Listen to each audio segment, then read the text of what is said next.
ಇದೊಂದು ವಿಶೇಷ ರೀತಿಯ ಮಾತುಕತೆ, ಇದೊಂದು ವಿಶೇಷ ರೀತಿಯ ಸಂವಾದ. ಸೊ ಯಾಕೆಂದರೆ ಕರ್ನಾಟಕದ ರಾಜಕಾರಣ ಮಾತ್ರ ಅಲ್ಲ, ಭಾರತೀಯ ರಾಜಕಾರಣವನ್ನು ತೆಗೆದುಕೊಂಡ 4-5 ದಶಕಗಳ ಕಾಲ ಆ ರಾಜಕಾರಣದ ಭಾಗವಾಗಿ ಇದ್ದವರು ಅಂತ. ಅದರ ಜೊತೆಗೆ ನಾವು ಕಂಡ ಕೆಲವು ಸಜ್ಜನ ರಾಜಕಾರಣಿಗಳಲ್ಲಿ ಒಬ್ಬರು ಅವರು ಎಂದು ಸಿಟ್ಟು ಮಾಡಿದ್ದನ್ನು ಯಾರೂ ನೋಡಿಯೇ ಇಲ್ಲ. ಹಾಗೆಯೇ ಅವರ ಮನೆಯ ಬಾಗಿಲು ಯಾವತ್ತೂ ತೆರೆದಿರುತ್ತೆ, ಯಾರಾದರೂ ಹೋಗ್ಬೋದು, ಮಾತನಾಡ್ಬೋದು. ಸೊ ಇಂಥ ಅಪರೂಪದ ವ್ಯಕ್ತಿ ನಮ್ಮ ಜೊತೆ ಇದ್ದಾರೆ. ಅವರು ಏನು ಭಾರತದ ರಾಜಕಾರಣ ಅಂತ ನಾನು ಹೇಳಿದೆ, ಕಾಂಗ್ರೆಸ್ ರಾಜಕಾರಣದಲ್ಲಿ ಬಹಳ ಪ್ರಮುಖವಾಗಿ 4 ದಶಕಗಳಕ್ಕೂ ಹೆಚ್ಚು ಕಾಲ ಅದರ ಭಾಗವಾಗಿದ್ದವರು, ನೆಹರು ಕುಟುಂಬಕ್ಕೆ ತುಂಬ ಹತ್ತಿರವಾಗಿ ಇರುವಂಥವರು, AICC ಪ್ರಧಾನ ಕಾರ್ಯದರ್ಶಿಗಳು, ರಾಜ್ಯಸಭೆ ಸದಸ್ಯರಂಥ ಆಸ್ಕರ್ ಫರ್ನಾಂಡಿಸ್ ಸರ್, ಪ್ರೀತಿಯಿಂದ ತಮಗೆ ಕಾರ್ಯಕ್ರಮಕ್ಕೆ ಸ್ವಾಗತ. ಸರ್, ಇವತ್ತು ನೀವು ಸ್ಟುಡಿಯೋಕ್ಕೆ ಬಂದರೆ ನನ್ನ ಮೊದಲ ಪ್ರಶ್ನೆ, ಈ ಒಂದು 4-5 ದಶಕಗಳ ರಾಜಕಾರಣ ನಾವು ಹಿಂತಿರುಗಿ ನೋಡಿದರೆ ಈ ಕ್ಷಣದಲ್ಲಿ ತಕ್ಷಣ ಕಾಂಗ್ರೆಸ್ ಸಾಗಿ ಬಂದ ದಾರಿ, ಇವತ್ತಿರುವ ಸ್ಥಿತಿ ಬಗ್ಗೆ ನಿಮಗೆ ಏನು ಹೇಳಬೇಕು ಅಂತ ಅನಿಸುತ್ತೆ? ಮೂಲಭೂತವಾಗಿ ನನಗೆ ನೆನಪಿಗೆ ಬರುವಂಥದ್ದು ಸ್ವಾತಂತ್ರ್ಯ ಸಂಗ್ರಾಮದ ನೆನಪು. ನಾನು ಪ್ರಾಯಶಃ 6 ವರ್ಷಗಳ ಯುವಕನಾಗಿದ್ದೆ. ಸ್ವಾತಂತ್ರ್ಯ ದಿನದ ಆಚರಣೆಗೆ ನಾನು ಶಾಲೆಗೆ ಹೋಗಿದ್ದೆ. ನಮಗೆ ಮಿಠಾಯಿ ಉಂಡೆಯನ್ನು ಹಂಚಿದ್ವಿ ಎಲ್ರಿಗೆ. ನನ್ನ ಭಾಗ್ಯ ಏನೋ ಗೊತ್ತಿಲ್ಲ, ನನ್ನ ಮಿಠಾಯಿ ಉಂಡೆಯಲ್ಲಿ 8 ಆಣೆದ್ದು ನಾಟಿ ಆಯಿತು. ಆ 8 ಆಣೆ ಸಿಕ್ಕಿದ್ರಿಂದ ನನಗೆ ಇವತ್ತಿಗೂ ನೆನಪಿದೆ. ಸ್ವಾತಂತ್ರ್ಯದ ದಿವಸ ಧ್ವಜ ಹಾರಿಸಿದ ಸಂದರ್ಭ ನೆನಪಿಗೆ ಬರ್ತಾ ಇದೆ. ಅದೇ ಸಂದರ್ಭದಲ್ಲಿ 1952ನೇ ಚುನಾವಣೆ, ಸಣ್ಣ ಮಗು ನಾನು, 10 ವರ್ಷದ ಪ್ರಾಯದ ಯುವಕ. ಆ ಸಂದರ್ಭದಲ್ಲಿ ನಮ್ಮ ಜನತೆ ಕೇಳಿದಂಥ ಬೇಡಿಕೆಗಳು, ಆ ಬೇಡಿಕೆಗಳು ಇವತ್ತು ಏನು ಅಂತ ಹೇಳುವಂಥ ಪ್ರಶ್ನೆ. ಇವತ್ತಿನ ಯುವಕರು ಇವತ್ತು ದೇಶದ ಪ್ರಗತಿ, ಅಂತಾರಾಷ್ಟ್ರೀಯ ರಂಗದಲ್ಲಿ ಭಾರತಕ್ಕಿರುವ ಸ್ಥಾನಮಾನಗಳನ್ನು ನೋಡುವಾಗ ಆವತ್ತು ಇದ್ದ ಬೇಡಿಕೆಗಳು ಕೆಲವೇ. ಒಂದು ತುತ್ತು ಅನ್ನ, ಒಂದು ಗೇಣಿ ಬಟ್ಟೆ, ಒಂದು ಮಾಡು, ಇಷ್ಟೇ ನಮ್ಮ ಬೇಡಿಕೆ ಇತ್ತು. ಆ ಅನ್ನದ ಹಕ್ಕು ನಮಗೆ ಸಿಗ್ತದಂತ ಅಂದಿನ ದಿವಸ ನಾವು ಎಣಿಸಿರಲಿಲ್ಲ. ನಾವು ಅದಕ್ಕೋಸ್ಕರ ಹೋರಾಟ ಮಾಡಿಯೇ ಅನ್ನ ಉತ್ಪಾದನೆ ಆಗಬೇಕಂತೇಳಿ. ಆದರೆ ಸೋನಿಯಾಜಿಯವರು ಯಾವಾಗ ಅಧ್ಯಕ್ಷರಾದರು, ಅವರು ಒಂದು ನಿರ್ಧಾರ ಮಾಡಿದರು.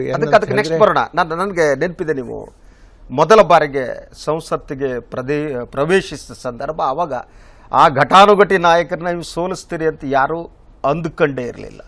ಸೊ ಆಸ್ಕರ್ ಅವರು ಗೆಲ್ತಾರಾ ಇಲ್ವಾ ಅನ್ನುವ ಒಂದು ಮಾತುಕತೆಗಳ ಕುರಿತು. ಬಟ್ ನೀವು ಮೊದಲ ಬಾರಿಗೆ ಇದು ಮಾಡಿದ್ರಿ. ಅದರ ನಂತರ ಕರ್ನಾಟಕ ರಾಜಕಾರಣದಲ್ಲಿ ಸ್ವಲ್ಪ ದಿನ ಇದ್ರಿ, KPC ಅಧ್ಯಕ್ಷ, ದೆಹಲಿಗೆ ಶಿಫ್ಟ್ ಆದ್ರಿ. ಈ ಕರ್ನಾಟಕದ ಒಳಗಿನ ನಿಮ್ಮ ಈ ಪಯಣ, ರಾಜಕಾರಣದ ಪಯಣ ಏನಿದೆ, ಅದರ ಸಿಹಿ ಕಹಿ ನೆನಪುಗಳೇನು? ಅಲ್ಲ, ಒಂದನೇದಾಗಿ ನೀವು ಹೇಳಿದ್ರಿ ನನ್ನ ವಿಜಯ ಅಂತ. ಅದು ನನ್ನ ವಿಜಯ ಆಗಿರಲಿಲ್ಲ, ಅದು ಇಂದಿರಾ ಗಾಂಧೀಜಿಯವರ ವಿಜಯ ಆಗಿತ್ತು. ನಾನು ಯಾರು ಯುವಕ ಏನಂತ ಹೇಳಿ ಜನರಿಗೆ ಗೊತ್ತಿರಲಿಕ್ಕಿಲ್ಲ. ಆದರೆ ಆ ಸಂದರ್ಭದಲ್ಲಿ ಇಡೀ ರಾಷ್ಟ್ರದ ಜನತೆ, ಕರ್ನಾಟಕದ ಜನತೆ ಒಂದೇ ಮಾತನ್ನು ಹೇಳಿದೆ ಅಂತ ಹೇಳಿದ್ರೆ, ಮತ್ತೆ ಇಂದಿರಾ ಗಾಂಧಿಯವರನ್ನು ನಾವು ಕರ್ಕೊಂಡು ಬರಬೇಕು, ಅವ್ರಿಗೆ ಜವಾಬ್ದಾರಿ ಕೊಡಬೇಕು, ಬಡವರ ಕಣ್ಣೀರು ಒರೆಸಬೇಕು ಅಂಥೇಳಿ ಆ ತಾತ್ವಿಕ ನೆಲೆಯಲ್ಲಿಯೇ ನಾವು ಹೋರಾಟ ಮಾಡಿ ಬಂದವರು. ವೈಯಕ್ತಿಕವಾಗಿ ನಮ್ಮ ಯಾವುದೇ ನೆಲೆಯಲ್ಲಿ ಯಾರೂ ನಮ್ಮನ್ನು ಆರಿಸಿ ಬರಲಿಲ್ಲ ಅಂತ ನಾನು ಸ್ಪಷ್ಟವಾಗಿ ಹೇಳಲಿಕ್ಕೆ ಬಯಸ್ತಾ ಇದ್ದೇನೆ. ಸತತವಾಗಿ 5 ಬಾರಿ ಪಾರ್ಲಿಮೆಂಟ್ ಚುನಾವಣೆಯಲ್ಲಿ ಗೆದ್ದರು. ಆಗ ಇದ್ದದ್ದು ಶ್ರೀಮತಿ ಇಂದಿರಾ ಗಾಂಧಿ. ಇಂದಿರಾ ಗಾಂಧಿಯ ಕನಸು ನೆನಸು ಮಾಡುವಂಥದ್ದು. ಅದರ ನಂತರ ರಾಜೀವ್ ಗಾಂಧಿಯವರು ಯುವಕರಿಗೆ ಒಂದು ಕರೆ ಕೊಟ್ಟರು, 21ನೇ ಶತಮಾನಕ್ಕೆ ಭಾರತ ಎಂಟರ್ ಆಗಲಿಕ್ಕೆ ತಯಾರಾಗಿ ಅಂಥೇಳಿ ಯುವಕರಿಗೆ ಕರೆ ಕೊಟ್ಟರು.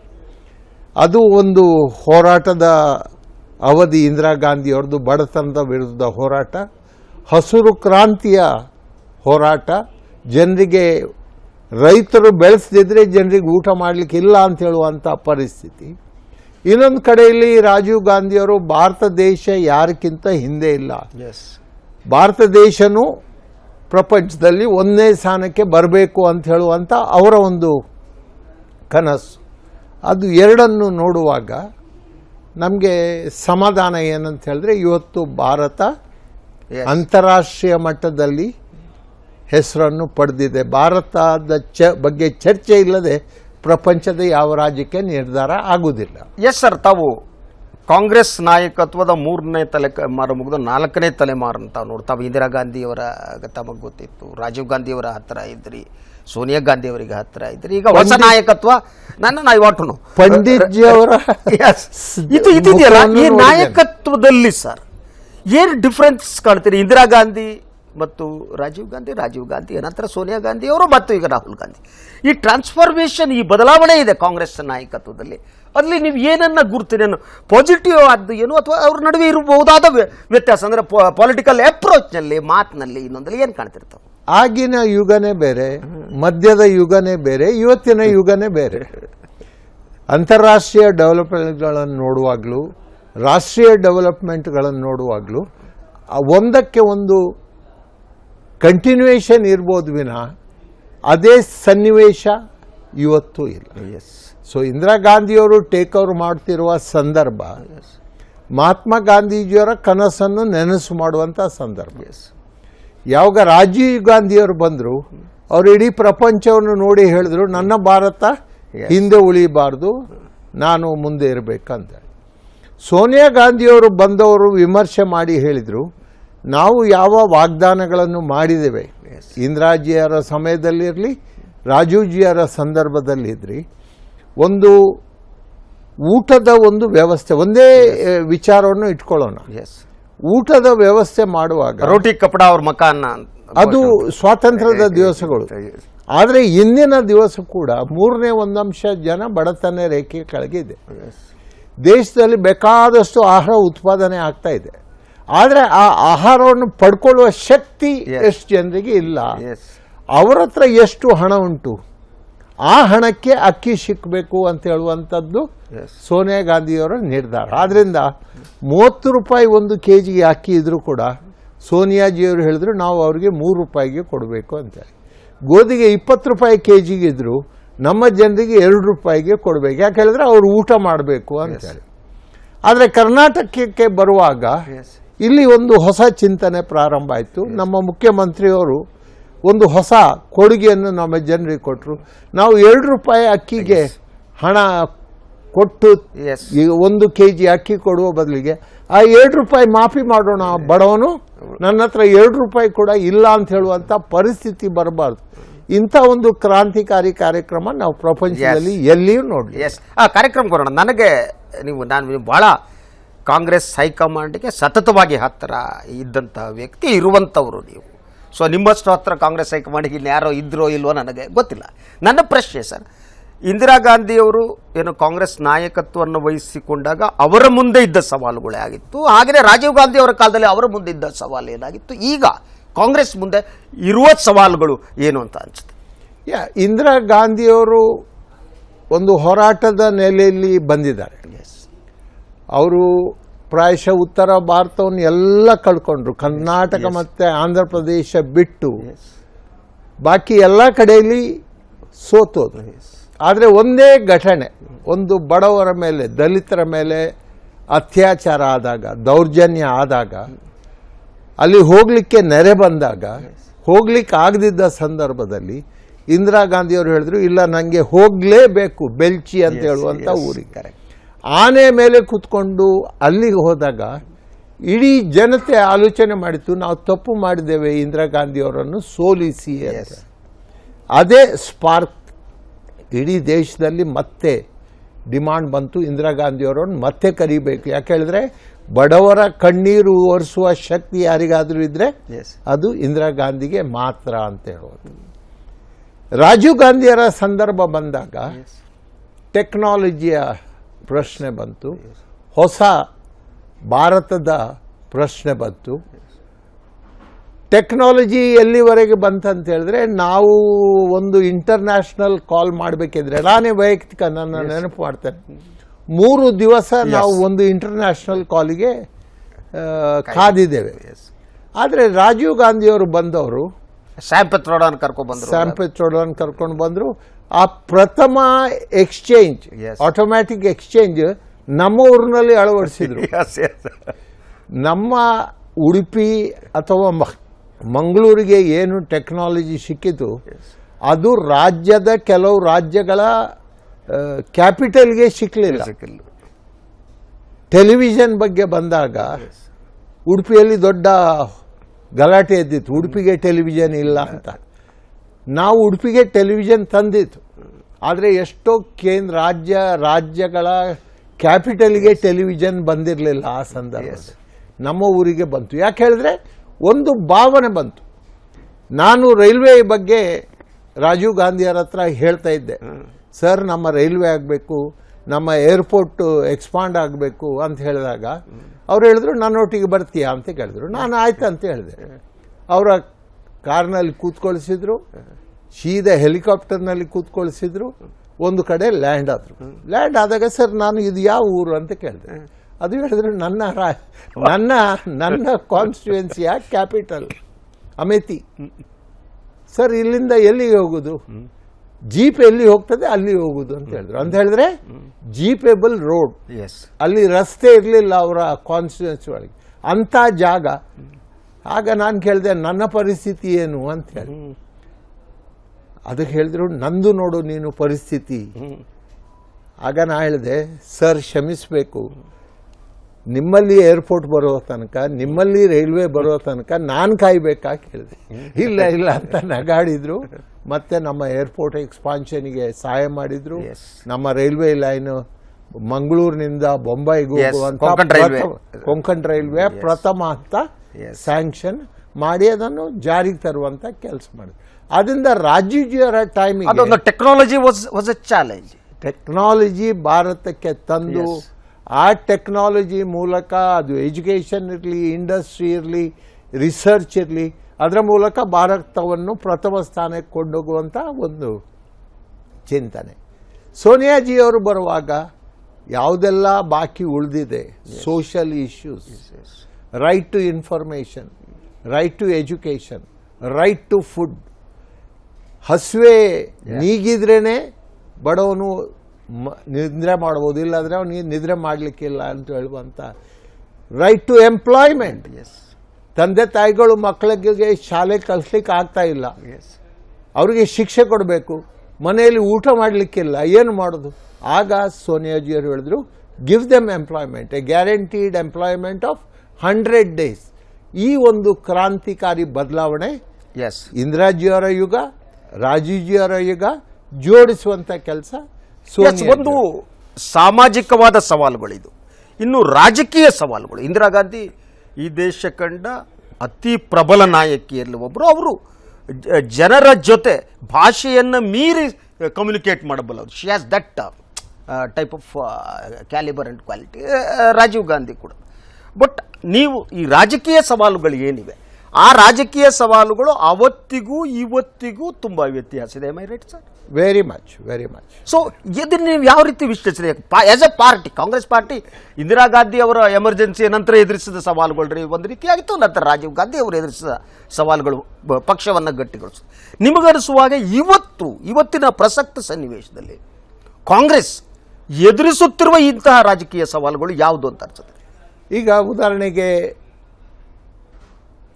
ಕಾಂಗ್ರೆಸ್ ಪಕ್ಷ UP ಚುನಾವಣೆಯಲ್ಲಿ ದೊಡ್ಡ ಸೋಲನ್ನು ಅನುಭವಿಸಿದೆ. ಆದರೆ ಬಿಹಾರದಲ್ಲಿ ನಮಗೆ ಗೆಲ್ಲಿಕಾಯ್ತು. ಆದ್ದರಿಂದ ಯಾವ ರಾಜತಂತ್ರವನ್ನು ಉಪಯೋಗ ಮಾಡಬೇಕಂತ ಹೇಳುವಂಥ ಸವಾಲು ನಮ್ಮ ಮುಂದೆ ಇವತ್ತು ಇದೆ. ಎರಡಕ್ಕೂ ನಮ್ಮ ಹತ್ರ ಪರಿಹಾರ ಇದೆ. ಇವತ್ತಿನ ಗುಜರಾತ್ನ ಪರಿಸ್ಥಿತಿ ನೋಡುವಾಗ ಗುಜರಾತ್ನಲ್ಲಿ ಈ ಬಾರಿ BJP ಗೆಲ್ಲುವ ಸಾಧ್ಯತೆಗಳು ಕಡಿಮೆ. ಆದರೆ ನಾವು ಅವರು ಸೋಲ್ತಾರಂತ ಕೂತ್ಕೊಂಡ್ರೆ ಅವರು ಸೋಲುವುದಿಲ್ಲ. ನಾವು ಜನರ ಹತ್ರ ಹೋಗಿ ಆ ನೆನಪುಗಳನ್ನು ಅವ್ರಿಗೆ ಕೊಟ್ಟರೆ, ಗುಜರಾತ್ ಏನಾದರೂ ಬೆಳವಣಿಗೆ ಆಗಿದ್ರೆ ಅದು ಕಾಂಗ್ರೆಸ್ ಅಲ್ಲಿದ್ದಾಗ ಆದ ಬೆಳವಣಿಗೆ. ಅದರ ನಂತರ ಯಾರು ಬೇಕಾದರೂ ಹೋಗಿ ಅಲ್ಲಿ ನಾನು ಮಾಡಿದಂತ ಹೇಳುವಂಥದ್ದು ಹೇಳ್ಬೋದು. ಇವತ್ತು ಕೇಂದ್ರದಲ್ಲಿಯೂ ಬಂದು ಮೊನ್ನೆ ಕಾಶ್ಮೀರದ ಟನೆಲ್ ಉದ್ಘಾಟನೆ ಆದ ಸಂದರ್ಭದಲ್ಲಿ ಪ್ರಾಯಶಃ ಅವರು ಮಾಡಿದಂಥ ಘೋಷಣೆಗಳನ್ನು ನೋಡಿದರೆ ಅವರೇ ಟನೆಲ್ ಪ್ರಾರಂಭ ಮಾಡಿದರು ಅಂತ ಹೇಳುವಂಥ ಭಾಷೆಯನ್ನು ಅವರು ಉಪಯೋಗ ಮಾಡಿದರು. ಆದರೆ ನಾನು ಟ್ರಾನ್ಸ್ಪೋರ್ಟ್ ಮಿನಿಸ್ಟರ್ ಆಗಿರುವಾಗ ಅದು ಡಾಕ್ಟರ್ ಮನಮೋಹನ್ ಸಿಂಗ್ ಜಿ ಅವರು ಚಿದಂಬರಂ ಫೈನಾನ್ಸ್ ಮಿನಿಸ್ಟರ್ ಆಗಿರುವಾಗ ನಾವು ಮಾಡಿದಂಥ ಒಂದು ಕೆಲಸ. ಇದು ದೇಶದಲ್ಲಿ ಹಲವಾರು ಕಡೆ ರಾಜಕೀಯ ಸವಾಲುಗಳನ್ನು ಎದುರಿಸುವ ಬಗ್ಗೆ ಏನಿದೆ ನಮ್ಗೆ ಗೊತ್ತಿದೆ. ಕಳೆದ ಪಾರ್ಲಿಮೆಂಟ್ ಚುನಾವಣೆಯಿಂದ ಯಾವ ರೀತಿ ಮೋದಿ ತಮ್ಮನ್ನು ಪ್ರತಿಬಿಂಬಿಸ್ತಾ ಬಂದರು, ಯಾವ ರೀತಿ ಸೋಷಿಯಲ್ ಮೀಡಿಯಾಗಳನ್ನು ಎಲ್ಲವನ್ನ ಬಳಸಿ ಪ್ರಧಾನಿಯ ಪಟ್ಟದವರೆಗೆ. ಬಟ್ ಕೌಂಟರ್ ಸ್ಟ್ರಾಟಜಿ ಮೋದಿಯ ವಿರುದ್ಧ ಕಾಂಗ್ರೆಸ್ ಯಾವ ರೀತಿಯ ಕೌಂಟರ್ ಸ್ಟ್ರಾಟಜಿಯನ್ನು ಮಾಡಬೇಕಾಗಿತ್ತು, ಆ ಸ್ಟ್ರಾಟಜಿ ಮಾಡಿದೆ ಅಂತ ಅನಿಸುತ್ತೆ. ಅದರಲ್ಲಿ ಯಾವುದಾದ್ರೂ ಸುಧಾರಣೆಗಳನ್ನು ತಾವು ಎಕ್ಸ್ಪೆಕ್ಟ್ ಮಾಡ್ತೀರಾ, ಬಯಸ್ತೀರಾ? ವಿಷಯ ಇಷ್ಟೇ, ಇಂಗ್ಲಿಷ್ನಲ್ಲಿ ಒಂದು ಗಾದೆ ಉಂಟು, you can fool people for some time, you can fool some people all the time, you cannot fool all the people all the time. ಒಂದು ಪ್ರಶ್ನೆ ಹೇಳಿದರು, ಕಾಂಗ್ರೆಸ್ನವ್ರದ್ದೇ ಹಣ ವಿದೇಶದಲ್ಲಿದೆ, ನನಗೆ ಅಧಿಕಾರ ಕೊಟ್ಟರೆ ನಾ ಹಣ ಹಿಂದೆ ತರೋದು ಮಾತ್ರ ಅಲ್ಲ, ಪ್ರತಿಯೊಬ್ಬರಿಗೂ 15 ಲಕ್ಷ ರೂಪಾಯಿ ಕೊಡ್ತೇನೆ ಅಂತ ಹೇಳಿ. ಈಗ ಅಧಿಕಾರ ಅವ್ರದಲ್ಲಿದೆ, 2.5-3 ವರ್ಷ ಆಗ್ತಾ ಬಂತು. ಅದರಲ್ಲಿ ಎಷ್ಟು ತಂದಿದ್ದಾರೆ ಅಂತ ಅವ್ರು ಲೆಕ್ಕಾಚಾರ ಕೊಡಬೇಕು, ನಾವು ಕೇಳುವಂಥದ್ದು ಅಗತ್ಯ ಇಲ್ಲ. ಅವ್ರ ಹತ್ರ ಜನ ಕೇಳ್ತಾರೆ. 2.5 ವರ್ಷ ಆದ ನಂತರ ಅವ್ರ ಹತ್ರ ಈ ಪ್ರಶ್ನೆ ಕೇಳಿದಾಗ ಡಿಮಾನಿಟೈಸೇಷನ್ ದೇಶದಲ್ಲಿ ಮಾಡಿದರು. ಡಿಮಾನಿಟೈಸೇಷನ್ ಇಶ್ಯೂ ಬೇರೆ, ವಿದೇಶದಲ್ಲಿ ಇರುವಂಥ ಬ್ಲ್ಯಾಕ್ ಮನಿ ತರುವಂಥ ಇಶ್ಯೂ ಬೇರೆ. ಬಟ್ ಅದು ಡಿಮಾನಿಟೈಸೇಷನ್ ಪರಿಣಾಮ ಏನಾಯಿತು ಅನ್ನೋದು ಕೂಡ ಇನ್ನೂ ನಿಗೂಢವಾಗಿದೆ. ಎಷ್ಟು ಕಪ್ಪು ಹಣ ಸಿಕ್ಕಿದೆ, ಕಪ್ಪು ಹಣ ಸಿಗದೇ ಇರಬಹುದು, ಸಿಕ್ಕಿರ್ಬೋದು. ಮುಖ್ಯ ವಸ್ತು ಏನಂತ ಹೇಳಿದ್ರೆ ಇಕಾನಮಿ ಎಷ್ಟು ಗ್ರೋ ಆಗ್ತಾ ಇದೆ ಅಂತೇಳಿ. ಡಿಮಾನಿಟೈಸೇಷನ್ ಇಂದ ಈಗಿನ ಲೆಕ್ಕಾಚಾರ ಪ್ರಕಾರ it has already gown down by 1% GDP has come down. Come down.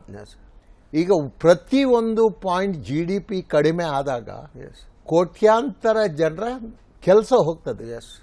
ನೀವು ಎರಡನೇ ಕೊಟ್ಟ ಪ್ರಾಮಿಸ್ ಏನಂತ, ಹೊಸ ಜನಾಂಗಕ್ಕೆ ನಾವು ಧಾರಾಳ ಉದ್ಯೋಗ ಒದಗಿಸಿಕೊಡ್ತೇವೆ ಅಂತ.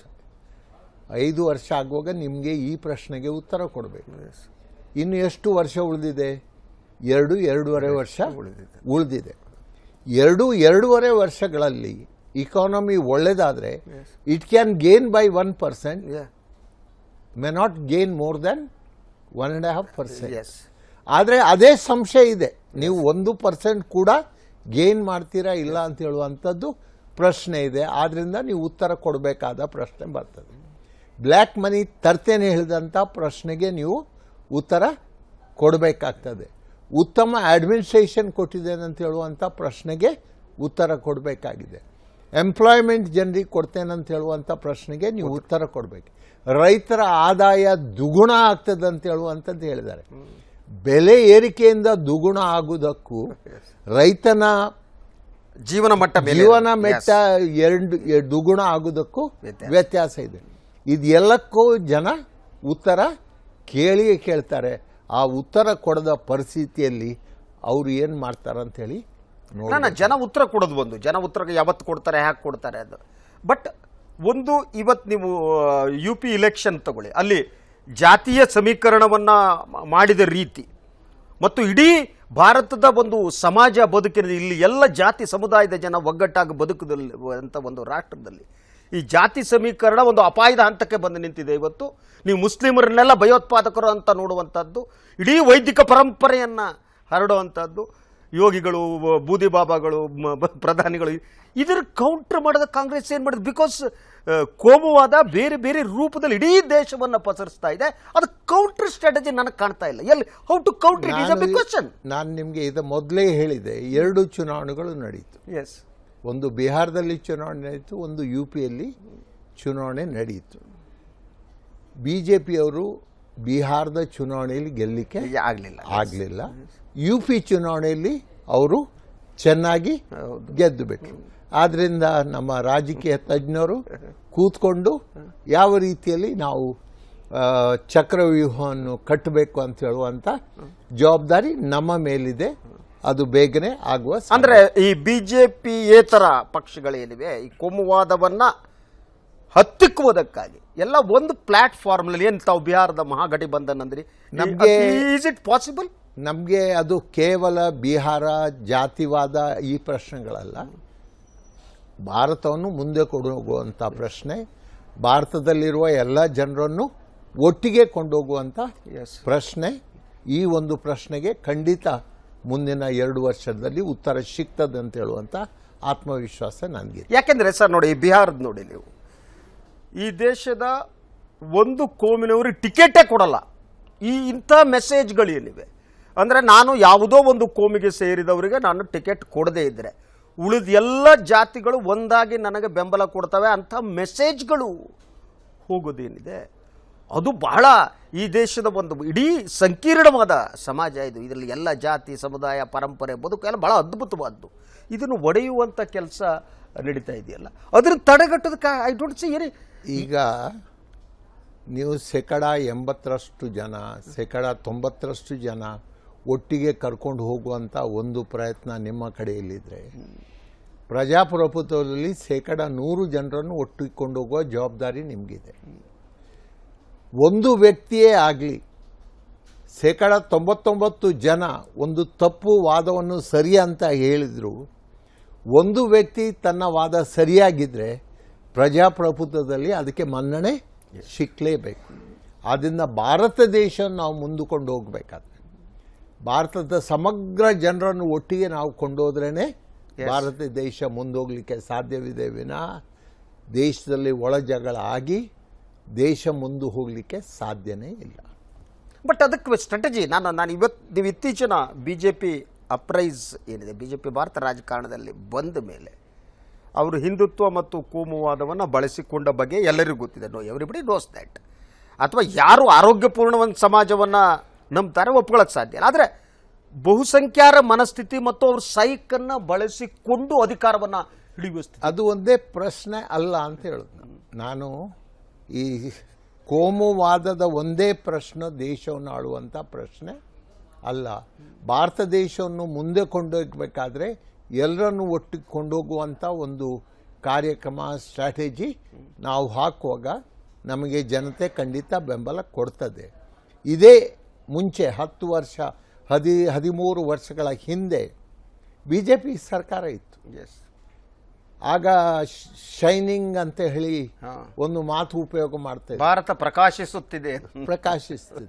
ಆ ಪ್ರಕಾಶ ಕೊಡುವಂಥ ಸಂದರ್ಭದಲ್ಲಿ ಸೋನಿಯಾಜಿಯವರು UPಯನ್ನು ಲೀವ್ ಮಾಡಿ ಕಾಂಗ್ರೆಸ್ ಗೆದ್ದು ಬಂತು. ಪ್ರಜಾತಂತ್ರ ಮುಂದುವರಿಸ್ಕೊಂಡು ಹೋಗಬೇಕಾದ್ರೆ ಜನರ ಚಿಂತನೆ, ಜನರ ಬೆಂಬಲ, ಜನರ ಮತ ಇದಕ್ಕೆ ಖಂಡಿತವಾಗಿಯೂ ಶಕ್ತಿ ಸಿಗ್ತದೆ, ಬದಲಾವಣೆಗಳು ಆಗಿಯೇ ಆಗ್ತವೆ. ಅದಕ್ಕೆ ಈಗ ಮುಂದಿನ ಲೋಕಸಭಾ ಚುನಾವಣೆಯಲ್ಲಿ ಯಾಕೆಂದರೆ ಅಷ್ಟೊತ್ತಿಗೆ ಮೋದಿ ಅವರ ಬಗ್ಗೆ ಜನರಿಗಿರುವ ಅಭಿಪ್ರಾಯ ಬದಲಾಗಬಹುದು ಅನ್ನುವ ನಿರೀಕ್ಷೆ ಕೂಡ ಇದೆ. What ever it may be the things ಮುಂದಿನ 2.5 ವರ್ಷದಲ್ಲಿ. ಬಟ್ ಕಾಂಗ್ರೆಸ್ ಸ್ಟ್ರಾಟಜಿಯಲ್ಲಿ ನಿಮಗೆ ಅನಿಸುವಾಗ ಓವರಾಲ್ ಸ್ಟ್ರಾಟಜಿ ಮತ್ತು Congress target to beat Modi or BJP? Congress ಪಕ್ಷ ಅದರ ಕೆಲಸ ಮಾಡಿಯೇ ಮಾಡ್ತದೆ. ಸಂಘಟನೆ ಪಕ್ಷವನ್ನು ಬಲವರ್ಧನೆ ಮಾಡುವಂಥ ಕೆಲಸ ಮಾಡ್ತದೆ. To reach out to other people ಕೆಲಸ ಏನು ಮಾಡಬೇಕು ಅದು ಮಾಡಿಯೇ ಮಾಡ್ತದೆ. ಅದರ ಬಗ್ಗೆ ಯಾವ ಸಂಶಯ ನಮಗೆ ಬೇಕಾಗಿಲ್ಲ. ಜನರು ನಮಗೆ ಬೆಂಬಲ ಕೊಡುವ ಎಲ್ಲ ಸೂಚನೆಗಳು ನಮ್ಮ ಮುಂದೆ ಇದೆ. ಓಕೆ, ನಾನು ಲೇಟೆಸ್ಟ್ ಸ್ಟೇಜಿಗೆ ಬರ್ತೇನೆ. ಇವಾಗ ಕಾಂಗ್ರೆಸ್ ನಿಮಗೆ ನಿಜವಾಗಿ ಎದುರಿಸ್ತಿರೋ ಸವಾಲು ಏನು ಅನ್ಸುತ್ತೆ? ನಾವು ಇಂದಿರಾ ಗಾಂಧಿ ಕಾಲಘಟ್ಟದಲ್ಲಿ ನೋಡಿದ್ವಿ, ಆವಾಗಿನ ಎಮರ್ಜೆನ್ಸಿ ನಂತರದ ಸ್ಥಿತಿಗತಿಯಲ್ಲಿ ಇಂದಿರಾ ಗಾಂಧಿ ಅವರು ಎದುರಿಸಿದ ಸವಾಲುಗಳು, ಮತ್ತೆ ಕಾಂಗ್ರೆಸ್ ಅಧಿಕಾರಕ್ಕೆ ಬಂದಿದ್ದು ರಾಜೀವ್ ಗಾಂಧಿ ಸಂದರ್ಭದ ಸವಾಲುಗಳು. ಈಗ ನಿಮಗನಿಸುವ ಹಾಗೆ ಕಾಂಗ್ರೆಸ್ ಮುಂದೆ ಇರುವ ಬಹುಮುಖ್ಯವಾದ ಸವಾಲುಗಳು, ಚಾಲೆಂಜಸ್ ಯಾವುದು ಅಂತ ಅನಿಸುತ್ತೆ? ಅಲ್ಲ, ನಾವು ಹಲವಾರು ರಾಜ್ಯಗಳು, ಈಗ ಮಧ್ಯಪ್ರದೇಶ ಚುನಾವಣೆಗೆ ಬರ್ತದೆ, ರಾಜಸ್ಥಾನ ಚುನಾವಣೆಗೆ ಬರ್ತದೆ, ಗುಜರಾತ್ ಚುನಾವಣೆಗೆ ಬರ್ತದೆ. ಗುಜರಾತನ್ನೇ ನಾನು ಸ್ವತಃ ನೋಡಿದ್ದೇನೆ. ಇಡೀ ಗ್ರಾಮೀಣ ಪ್ರದೇಶದ ಗುಜರಾತ್ ಅವರೊಟ್ಟಿಗಿಲ್ಲ. ನಗರಗಳಲ್ಲಿ ಅವ್ರಿಗೆ ಸ್ವಲ್ಪ ಮಟ್ಟಿನ ಬೆಂಬಲ ಇದೆ. ಆದರೆ ಈ ಚುನಾವಣೆಯಲ್ಲಿ ಅಲ್ಲಿ ಆದಂಥ ಆಂದೋಲನ, ಪಟ್ಟಿದಾರರ ಆಂದೋಲನ ನೋಡಿದರೆ ಯಾರು ಸರ್ಕಾರದ ವಿರುದ್ಧ ಆಂದೋಲನ ಮಾಡ್ತಾರೆ ಅವ್ರಿಗೆ ಕಾನೂನು ಪ್ರಕಾರ ಶಿಕ್ಷೆ ಕೊಡ್ಲಿಕ್ಕೆ ಬರೋದಿಲ್ಲ. ಆದ್ರಿಂದ ಅವರನ್ನು ದೇಶದ್ರೋಹಿಗಳು ಅಂತ ಘೋಷಣೆ ಮಾಡಿಬಿಟ್ರೆ ಇದು ಪ್ರಜಾಪ್ರಭುತ್ವಕ್ಕೆ ಶೋಭೆ ತರುವಂಥದ್ದಲ್ಲ. ಯಾವುದೇ ಚಳವಳಿಯನ್ನು ನೀವು ಮಾಡಿ ಇತ್ತೀಚಿನ ದಿನಗಳಲ್ಲಿ ಅವ್ರಿಗೆ ದೇಶದ್ರೋಹಿಗಳಂತೇಳಿ ವಿದ್ಯಾರ್ಥಿಗಳ ಚಳವಳಿ ನಡೆದ್ರು ಆ ವಿದ್ಯಾರ್ಥಿಗಳಿಗೆ ದೇಶದ್ರೋಹಿಗಳಂತೇಳಿ ಹಣಿಪಟ್ಟಿ ಹಚ್ಚುವಂಥ ಕೆಲಸ ಈ ಸರ್ಕಾರ. ಆದರೆ ಹೆಚ್ಚು ಕಾಲ ಇದು ಬದುಕುವುದಿಲ್ಲ. ಜನ ದಂಗೆ ಹೇಳ್ತಾರೆ, ಇದರ ವಿರುದ್ಧ ಹೋರಾಟ ಮಾಡಿಯೇ ಮಾಡ್ತಾರೆ. ಈ ರೀತಿಯ ಬೆಂಬಲ ಅವರಿಗೆ ಖಂಡಿತವಾಗಿಯೂ ದೊರೆಯುವುದಿಲ್ಲ. ಅವರೊಂದು ಡೆವಲಪ್ಮೆಂಟ್ ಮಾಡೆಲ್ ಅಂತ ಮಾತಾಡ್ತಾರೆ. ಗುಜರಾತ್ ಡೆವಲಪ್ಮೆಂಟ್ ಮಾದರಿ ನಮ್ಮದು ಅಂತ. ಅದರ ಜೊತೆಗೆ ಕಳೆದ ಲೋಕಸಭಾ ಚುನಾವಣೆಯಲ್ಲೂ ಕೂಡ ಮೋದಿ ಅವರ ಒಳಗಡೆ ಏನಿದೆ ಕೋಮುವಾದ ಇರಬಹುದು, ಹಿಂದುತ್ವ, ಅದನ್ನು ಹೊರಗಡೆ ಇಟ್ಟು ಬರೀ ಡೆವಲಪ್ಮೆಂಟನ್ನು ಅವರು ಪ್ರಮುಖ ಎಜೆಂಡಾ ಆಗಿ ಜನರ ಮುಂದೆ ಇಟ್ಟಂತೆ ತೋರಿಸಿದ್ರು. ದಿ ಪ್ಲೇಡ್ ಓವರಾಲ್ ಸ್ಟ್ರಾಟಜಿ ಏನಿದೆ, election strategy and publicity did very well to reach the people. So ಈ ಡೆವಲಪ್ಮೆಂಟ್ನ ಮಾದರಿ, ಈ ಗುಜರಾತ್ ಡೆವಲಪ್ಮೆಂಟ್ನ ಮಾದರಿನೋ ಮೋದಿ ಹೇಳಿದ ಡೆವಲಪ್ಮೆಂಟ್ನ ಮಾದರಿನೋ ಅದು ಮಾದರಿ ಅಲ್ಲ ಅಂತ ತಿಳಿಸುವ ಕೆಲಸ ನನಗನ್ಸುವಾಗ ನಡೀತಾ ಇಲ್ಲ. Still people in N illusion, ಇದೇನೋ ಒಂದು ಡೆವಲಪ್ಮೆಂಟ್, ಅತ್ಯದ್ಭುತ ಅಭಿವೃದ್ಧಿ ಅಂತ. ಬಟ್ ಇದು ಕೌಂಟರ್ ಮಾಡೋದಕ್ಕೊಂದು ಸ್ಟ್ರಾಟಜಿ ಬೇಕು. ಸೊ ನನಗೆ ಆ ಸ್ಟ್ರಾಟಜಿ ಕಾಣ್ತಾ ಇಲ್ಲ. ಅದನ್ನು ಕೌಂಟರ್ ಮಾಡಬೇಕಾದ್ರೆ ಗುಜರಾತ್ಗೆ ಹೋದನೇ ಏನು ಗುಜರಾತ್ ಮಾಡೆಲ್ ಅಂತ ಗೊತ್ತಾಗ್ತದೆ. ಇಡೀ ಗುಜರಾತಿನ ಗ್ರಾಮೀಣ ಕ್ಷೇತ್ರದ ಜನರು ಇವತ್ತು ಬಿಜೆಪಿಗೆ ವಿರೋಧವಾಗಿ ಮತ ಹಾಕಬೇಕಾದ್ರೆ ಆ ಮಾಡೆಲ್ ಅಲ್ಲಿ ನಿಜವಾಗಿಯೂ ಇಲ್ಲ ಅಂತ ನೀವು ಒಪ್ಪಬೇಕಾಗುತ್ತೆ. ಅಲ್ಲಿ SC ಜನಗಳು, ಟ್ರೈಬಲ್ ಜನಗಳು, ಅವರ ಜೀವನದ ಕಷ್ಟ ಅದನ್ನು ನೋಡಿದರೆ ಖಂಡಿತವಾಗಿಯೂ ನಮಗೆ ಆ ಮಾಡೆಲ್ ಬೇಡ ಅಂತ ಹೇಳುವಂಥ ಭಾವನೆ ಜನರಿಗೆ ಬರ್ತದೆ. ಆ ಮಾಡೆಲ್ ಯಾರಿಗೆ ಬೇಕಾಗಿಲ್ಲ. ನಮ್ಮ ಕರ್ನಾಟಕದ ಮಾಡೆಲ್ ಅದಕ್ಕಿಂತ 1,000 ಪಟ್ಟು ಬೆಟರ್ ಅಂತ ಹೇಳುವಂಥ ಮಾತು ನಿಮಗೆ ಹೇಳಲಿಕ್ಕೆ ಬಯಸ್ತಾ ಇದ್ದೇನೆ. ನಿಮ್ಮ ಇಡೀ ಆಂದೋಲನ ಆಯಿತು, ಕರಪ್ಷನ್ನ ವಿರುದ್ಧ ಆಂದೋಲನ ಆಯಿತು. ಆದರೆ ಇವತ್ತಿಗೂ ಆ ಪೋಸ್ಟನ್ನು ಫಿಲಪ್ ಮಾಡಲಿಕ್ಕೆ ಭಾರತ ಸರ್ಕಾರಕ್ಕಾಗಲಿಲ್ಲ. ಇವತ್ತಿಗೂ ಅವರು ಆ ಪೋಸ್ಟನ್ನು ಗುಜರಾತ್ನಲ್ಲಿಯೂ ಇವತ್ತು ಫಿಲಪ್ ಮಾಡಲಿಲ್ಲ. ಆದ್ದರಿಂದ ಅವರು ಹೇಳುವಂಥದ್ದೊಂದು, ಮಾಡುವಂಥದ್ದು ಮತ್ತೊಂದು ಅಂತ ಹೇಳುವಂಥದ್ದು ಎಲ್ಲ ಜನರಿಗೆ ವಿದಿತವಾಗಿದೆ. ಎಸ್, ಈಗ ನೀವು ಗಮನಿಸಿ ಸರ್, ಈಗ ಯಾರು ಆರೋಗ್ಯಪೂರ್ಣ ಸಮಾಜವನ್ನು ಬಯಸ್ತಾರೆ, ಈಗ ನನ್ನ ಆಹಾರ ಸಂಸ್ಕೃತಿ ಯಾರ ಬಗ್ಗೆ ಯಾರಾದರೂ ಮಾತನಾಡಿದರೆ ನಾನು ಪ್ರತಿಭಟನೆ ಮಾಡ್ತೇನೆ. ನನಗೇನು ತಿನ್ನಬೇಕು ಬಿಡಬೇಕು ಅನ್ನೋದು ನನಗೆ ಬಿಟ್ಟಿದ್ವಿ. ಇನ್ನು ಸರ್ಕಾರ ಇಂಟರ್ಫಿಯರ್ ಮಾಡಿಕೊಡೋದು ಆಹಾರ ಪದ್ಧತಿಯಲ್ಲಿ. ಬಟ್ ಲೇಟೆಸ್ಟ್ ಈಗಿನ ಸಿಚುವೇಶನ್ನಲ್ಲಿ ಕೇಂದ್ರ ಸರ್ಕಾರ ಮತ್ತು ಅವ್ರ ಸುತ್ತಮುತ್ತಲಿರುವ ಪಡೆಗಳೆಲ್ಲ ಸೇರಿಬಿಟ್ಟು ನೀವು ಇದನ್ನು ತಿನ್ನಬೇಕು, ಇದು ತಿನ್ಕೂಡ್ದು, ಇಷ್ಟೊತ್ತಿಗೆ ಮಲಗಬೇಕು, ಇಷ್ಟೊತ್ತಿಗೆ ಹೇಳಬೇಕು ಅನ್ನುವ ವ್ಯವಸ್ಥೆ ನಡೀತಾ ಇದೆ. ನೀವು UP ಯೋಗಿ ಆದಿತ್ಯನಾಥ್ ಬಂದ ಮೇಲೆ ಏನೇನಾಯಿತು ಅನ್ನೋದು ಗೊತ್ತು. ಇದಕ್ಕೂ ನನಗೆ ಕೌಂಟರ್ ಕಾಣ್ತಾ ಇಲ್ಲ. ಹೊರಬಲ್ ನಮ್ಮ ಆಹಾರ ಪದ್ಧತಿಯಲ್ಲಿ ಇಂಟರ್ಫಿಯರ್ ಮಾಡೋದು ಅಂದರೆ ನನ್ನ ಮನೆ ಬೆಡ್ರೂಮ್ ಒಳಗೆ ಬರೋದು ಕೇಂದ್ರ ಸರ್ಕಾರ. ನನ್ನ ಬೆಡ್ರೂಮನ್ನು ಪ್ರವೇಶಿಸಿ ನಾನು ಎಷ್ಟೊತ್ತಿಗೆ ಮಲಗಬೇಕು, ಎಷ್ಟೊತ್ತಿಗೆ ಹೇಳಬೇಕು ಅನ್ನೋದು ಡಿಕ್ಟೇಟ್ ಮಾಡೋ ಸಿಚುವೇಶನ್ ಬಂದರೆ ಬಟ್ ಇಡೀ ಇಂಡಿಯಾದಲ್ಲಿ ಅದಕ್ಕೆ ಪ್ರತಿಭಟನೆ ಕಾಣ್ತಾ ಇಲ್ಲ.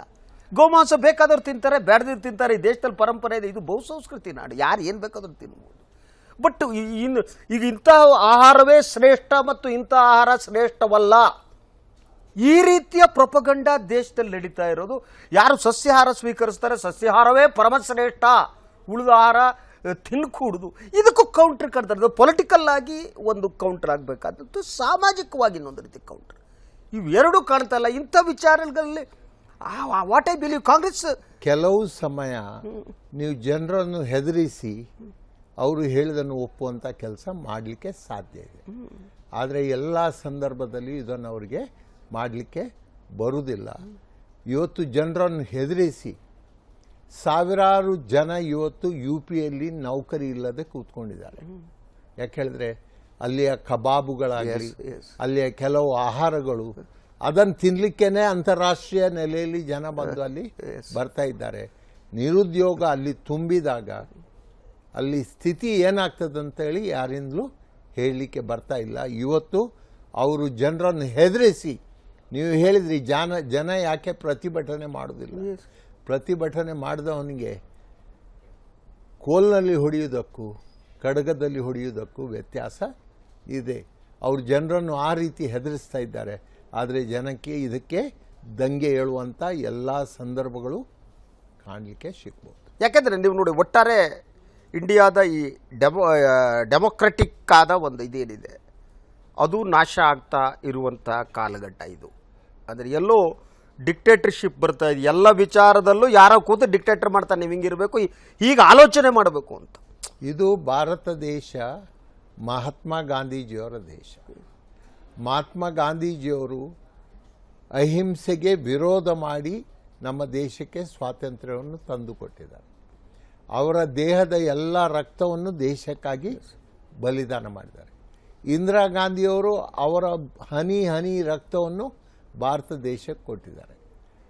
ರಾಜೀವ್ ಗಾಂಧಿಯವರು ಅವರ ದೇಹದ ಎಲ್ಲ ಭಾಗಗಳನ್ನು ದೇಶಕ್ಕಾಗಿ, ಈ ಬಲಿದಾನ ದೇಶದ ಜನರು ನೆನೆಸ್ಕೊಳ್ತಾರೆ.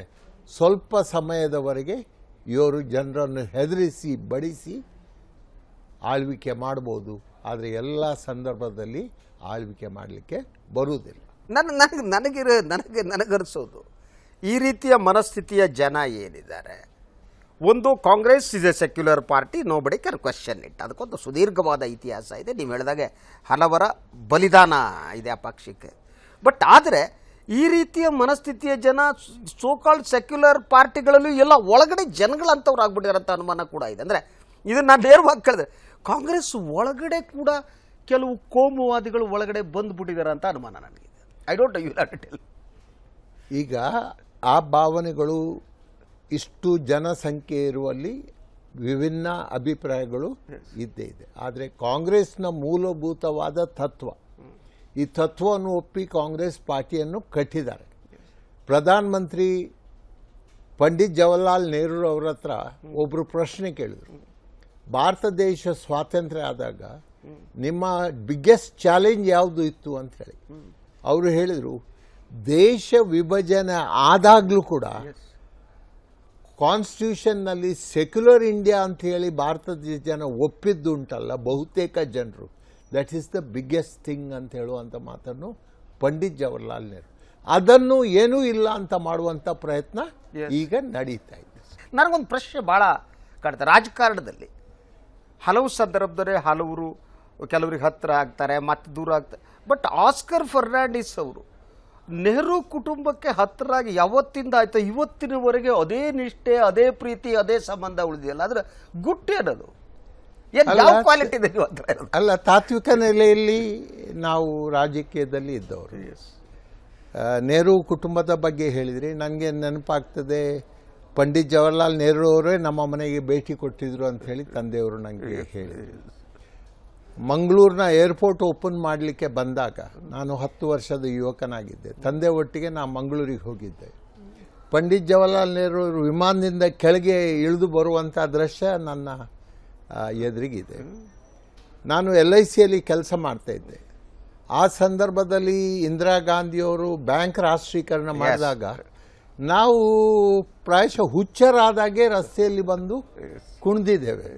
ಯಾಕೆ ಹೇಳಿದ್ರೆ, ಇಂದಿರಾ ಗಾಂಧಿಯವರು ಹೇಳಿದಂಥ ಮಾತು, ಈ ಬ್ಯಾಂಕಿನಲ್ಲಿ ಇರುವಂಥ ಹಣ ಬಡವರ ಹಣ, ಆದ್ದರಿಂದ ಬ್ಯಾಂಕಿನ ಬಾಗಿಲನ್ನು ತೆರೆಯಿರಿ, ಬಡವರು ಬ್ಯಾಂಕಿಗೆ ಬರಲಿ ಅಂತ ಹೇಳುವಂಥ ಮಾತು, ಅದು ಇನ್ನೂ ಕೂಡ ಕಿವಿಯಲ್ಲಿ ಕೇಳ್ತಾ ಇದೆ.